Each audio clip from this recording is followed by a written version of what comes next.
Welcome to the Carl Ebeling channel. Today, we'll discuss why Israel has never lost a major conflict. On May 14, 1948, after decades of presence in the region, the United Kingdom officially withdrew from the area that now comprises Israel and Palestine.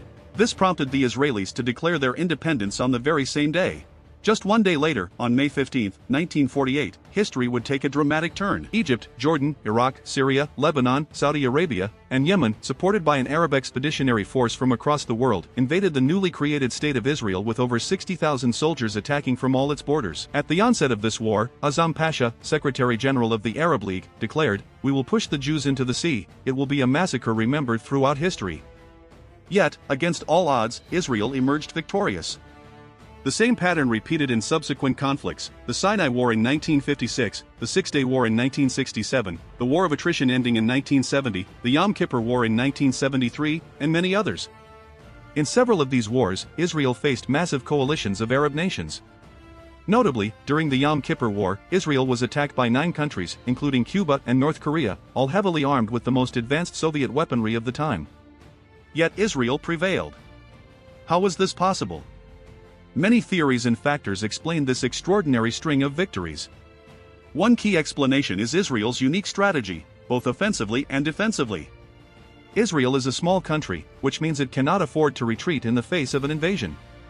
Unlike the Soviet Union in World War II, which used a scorched earth strategy, retreating and ceding vast areas to the Germans while regrouping deep in the rear, Israel doesn't have that option.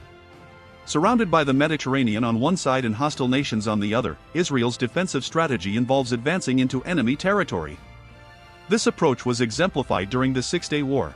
In June 1967, Israel faced over 240,000 soldiers from Egypt, Syria, Jordan, and Iraq, while its own forces numbered fewer than 100,000. With less than half the tanks and aircraft of its adversaries, Israel launched a preemptive strike, catching its enemies by surprise and winning the war in just 6 days. Another crucial factor is the level of autonomy given to Israeli military personnel. Israel invests heavily in training its soldiers and officers, ensuring they are well prepared to act independently during combat. This enables them to quickly exploit enemy weaknesses without waiting for orders from higher command. In contrast, many Arab militaries are burdened by rigid, bureaucratic chains of command, limiting their responsiveness on the battlefield. Israel's advanced military equipment also plays a decisive role. Its forces are equipped with some of the most cutting-edge weapons in the world. The Merkava Mark IV tank, equipped with the Trophy Active Protection System, is designed for close-quarters urban combat. The Israeli Air Force operates highly customized fighter jets, including the F-15 IRAM and the F-16I Sufa, tailored specifically to Israel's needs.